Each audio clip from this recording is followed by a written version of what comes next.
All right, hey everybody, back with another news feed here for you. Don't forget, post 1, 2, or 3 every single day. Hit the subscribe button so you don't miss out on anything. This one from Motor One, and this is a brand new article, just came out here, but interestingly, I don't know where they're getting this, but I'm going to use it as a warning to you, but it says you'll pay way over MSRP for these new cars. What? All right, so let's look at this real quick. We're not spending a lot of time on it. The next part of this article, remember I only do 2 articles per news feed now, and the next one is the one I really want to get to. But this one says, per Consumer Reports, relying on data from TrueCar, has identified the 10 models that people are paying the most over sticker price for. So here's a list. There's not much more to this that we're going to get into, but here's a list. Let me tell you this right now. If you're paying over MSRP, or even if you're paying MSRP for a Toyota GR86, you bumped your head. If you're paying MSRP or above for a Grand Highlander, you bumped your head. If you're paying for a BZ4X, really, you're paying over MSRP, you bumped your head. A GMC Sierra, if you're paying over MSRP for a GMC Sierra, if you're paying MSRP, if you're not paying it, if you're not getting at least 7 or 8% off on a GMC Sierra, you have bumped your head. Toyota 4Runner, a 2024, because it was going out during 2024, I could see where dealers would mark them up and they were holding pretty tight to them, so I get it. The new 2025 coming out, dealers are astronomically marking them up and playing their same shady games they do all the time. So yeah, when it comes to a 4Runner, yeah, I could see that people are going to pay a little over. Ford Maverick too, I could see it, and the main reason is because Ford just doesn't make enough of them. Ford is so stingy with their mid-size trucks. They pump out the F-150s, 250s, and 350s, and they flood the lots with them, and then they make people beg on their hands and knees to get a hold of a Maverick or a Ranger. Getting better on the Maverick now, still a joke on a Ranger. But they make you fight so hard to get them. Yeah, dealerships will mark up the Maverick a little bit. A Mach-E, if people are paying over that, the Mach-E has dropped like 50% in price since it's come out. And you're telling me people are going to pay over for that? That's the most ridiculous thing I heard.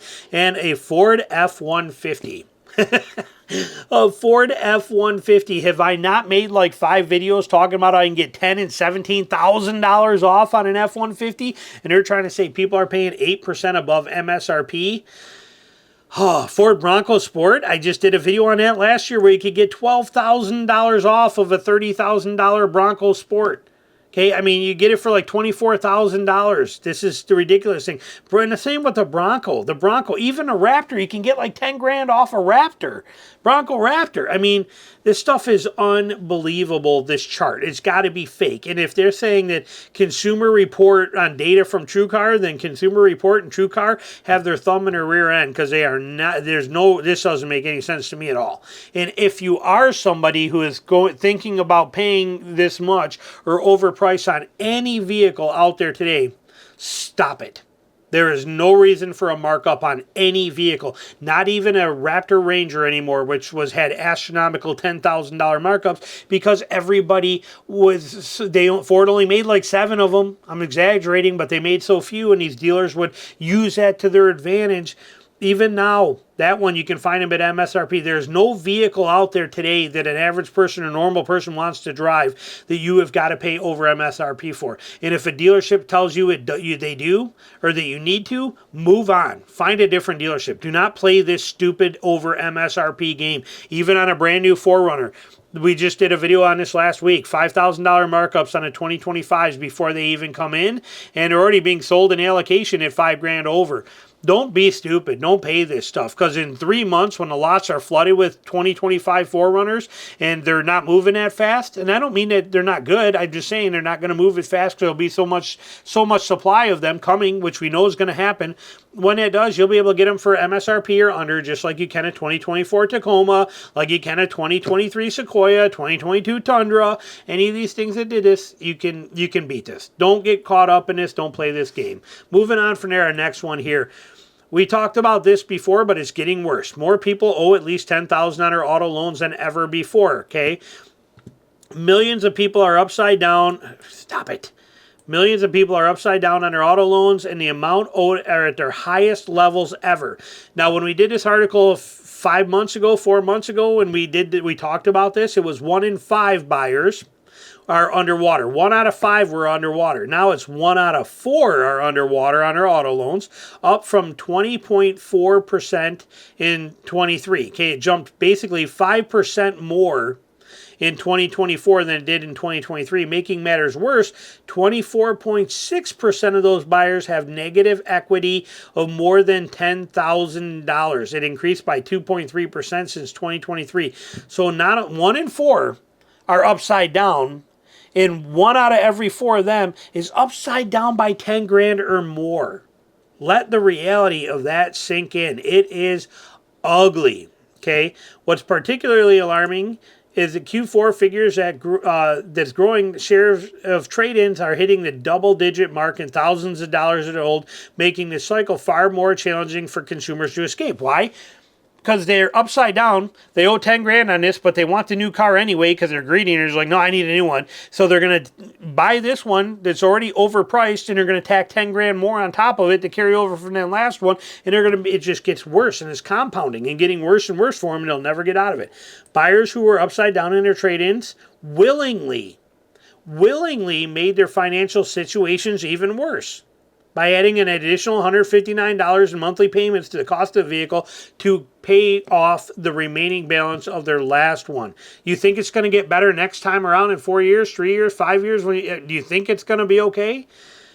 Buyers have been moving to electric cars, but many have horrible resale values. If you purchased an EV in 21 or 22, when inventories were low and markups were high, you're probably upside down right now. Even if you bought one in 2024. EVs are the worst thing you could buy. They are very volatile in resale, and they're not going to benefit you very well.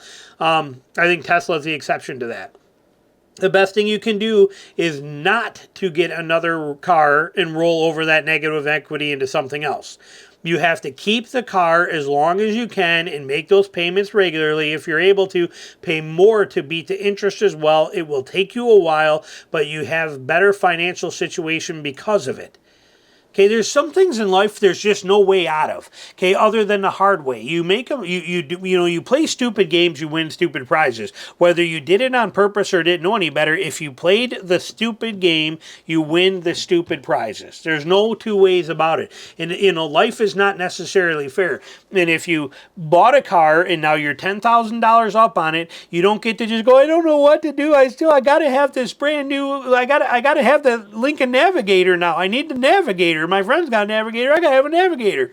I need a Navigator. I'll just put the 10 grand on it. I'll figure it out later. It doesn't work that way. You are responsible for your actions. If you made a mistake, and I say mistake because it's legit. Many people didn't know this was going to be this way. Many people had no idea. It's not like they did this willingly.